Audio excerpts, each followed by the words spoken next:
दरम्यान इंधन दरवाढ आणि डिझेल टंचाईचा फटका थेट साई भक्तांच्या खिशालाही बसताना दिसतोय। शिर्डी साईनगर रेल्वे स्थानकावर उतरलेल्या भाविकांना साईबाबांच्या मंदिरापर्यंत पोहोचण्यासाठी आता जादा पैसे मोजावे लागत आहेत।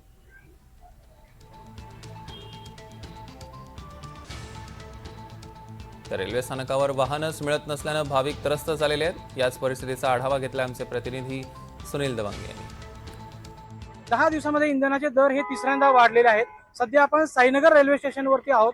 देशभरातून जे भाविक आहेत ते या ठिकाणी येतात। आपण जर पाहिलं तर अशा पद्धतीने भाविकांना जे आहेत ते दाटीमाटीनं या ठिकाणून जावं लागतंय, कारण की डिझेल मिळत नसल्यानं किंवा डिझेल आणि पेट्रोलची जी टंचाई आहे त्या पार्श्वभूमीवर जे काही 3 चाकी वाहनं असतील, रिक्षा असेल किंवा इतर जी प्रवासी वाहनं आहेत त्यांची संख्या फार कमी प्रमाणात या ठिकाणी दिसते।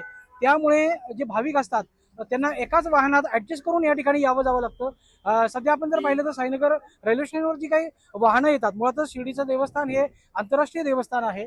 या ठिकाणी मोठ्या प्रमाणावर भाविक येत असतात। देशभरातून भाविक जे आहेत ते रेल्वे मार्गाने शिर्डीमध्ये दाखल होतात आणि त्यानंतर जर पाहिलं तर अशा पद्धतीनं या ठिकाणी हे जे भाविक आहेत हे प्रतीक्षा करताना पाहायला मिळत आहे, कारण की इथे वाहनच मिळत नाहीये।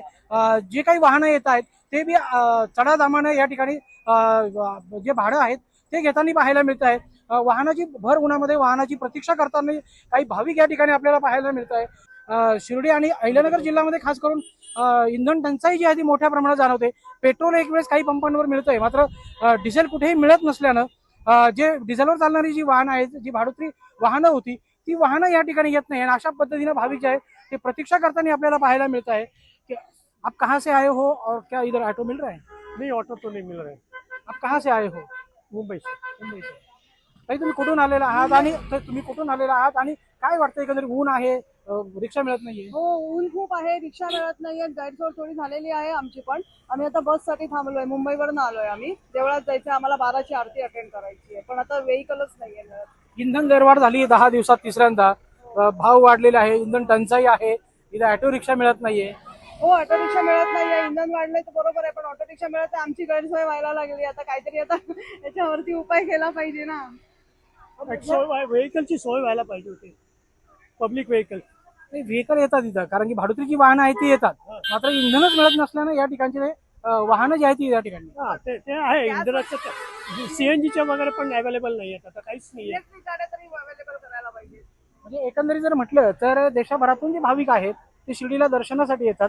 आता ज्या ठिकाणी जी ट्रेन आलेली आहे त्यानंतर रेल्वे या ठिकाणी दाखल झाल्यानंतर जे भाविक या ठिकाणी उतरले रेल्वे स्टेशन, यांना इथून तर शिर्डीपर्यंत जाण्यासाठी साधारण 3-3.5 किलोमीटरचं अंतर आहे। त्या ठिकाणी दुपटीच्या भावानं या ठिकाणी जे आहे ऑटो रिक्षा त्यांना घेऊन जात आहे। म्हणजे डिझेल पेट्रोलची जी टंचाई आहे त्याचा जो परिणाम आहे तो भाविकांच्या खिशावर देखील होताना पाहायला मिळतोय। सुनील दवंगे, NDTV मराठी, शिर्डी, अहिल्यानगर।